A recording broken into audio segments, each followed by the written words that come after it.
Tarbiyah Sunnah Channel. Lillah, nyunnah, merenah. Kalau Allah mencintai seorang hamba, Allah ingin agar si hamba itu bersih dari dosa.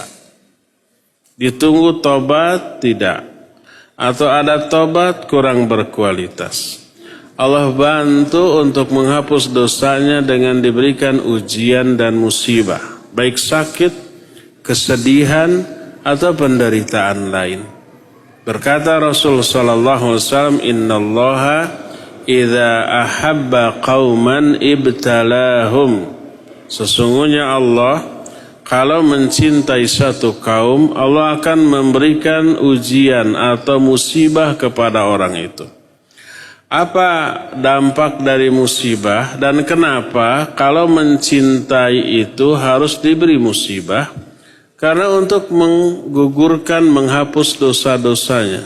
Semua penderitaan, lahir atau batin, fisik ataupun psikis, sakit badan atau sedihnya hati, merasa terteror dan tidak nyamannya hati, resah dan gelisahnya hati, itu menggugurkan dosa yang diterima oleh orang itu. Semakin gede penderitaan, semakin banyak dosa yang gugur. Oleh karena itulah, pernah dan sering saya ungkapkan, ketika seorang sahabat mendengar Nabi SAW menyatakan tidak ada yang menimpa seorang muslim, baik itu penyakit, kelelahan, kesedihan, resah dan gelisah, kecuali Allah akan menggugurkan dosa orang-orang itu. Mendengar itu seorang sahabat tertarik, tergiur, ingin bersih dosa. Lalu dia berdoa kepada Allah, "Ya Allah, sakitkan saya seumur hidup." Kenapa dia minta sakit? Agar dosa-dosanya apa? Berguguran dari dirinya. Tapi jangan sampai sakit saya ini menghalangi saya dari 3 hal. Dari sholat berjamaah, dari haji, dan dari jihad. Sejak saat itu badannya panas sampai matinya. Ya. Kenapa? Karena dia tergiur dengan keuntungan dari sakit. Berupa berguguran dosa, berupa dapat pahala dari kesabaran. Asal sabar, jangan banyak mengeluh. Jangan banyak merintih atas sakit yang dideritanya.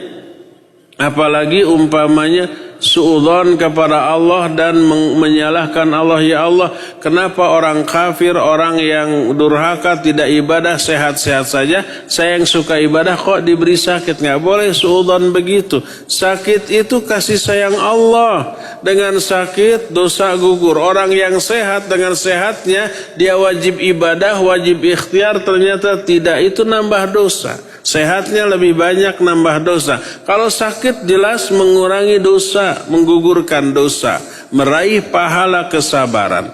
Selain itu doanya dikabul, didengar oleh Allah Azza wa Jalla.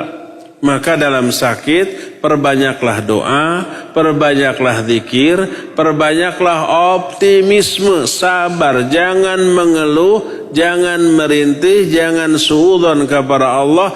Maka itu baik sampai Allah memandang kita sudah layak untuk diberi kesembuhan dari rasa sakit kita. Ya. Boleh nggak kita ikhtiar berdoa untuk sembuh dan ikhtiar untuk sembuh? Boleh. Nabi SAW memerintahkan, tadawau fa inna likulli da'in dawa. Berobatlah kalian, karena setiap penyakit itu pasti ada obatnya. Beliau memerintahkan untuk berobat. Silakan ikhtiar, berobat dengan cara ikhtiar yang dibolehkan oleh syariat. Hindari pengobatan yang dilarang oleh syariat. Jangan pergi ke dukun yang sekarang disebut dengan sebutan orang pintar walaupun tak bergelar gitu ya. Jangan sampai datang ke tukang ramal, tukang dukun yang seperti itu. Datanglah ke dokter. Datanglah ke terapis kesehatan yang berlisensi, yang bisa memberikan terapi yang bisa menyembuhkan secara medis, secara rasional, secara logis ya, dan berdoalah kepada Allah Azza wa Jalla. Selama proses penyembuhan itu berjalan, wajib sabar, wajib banyak berdoa dan berzikir kepada Allah, maka yang diperoleh hanyalah keuntungan. Ya dosa berguguran, ya pahala dari kesabaran terus Allah limpahkan, ya doanya selalu dikabul oleh Allah, ya kemuliaannya diangkat jauh lebih tinggi daripada sebelumnya.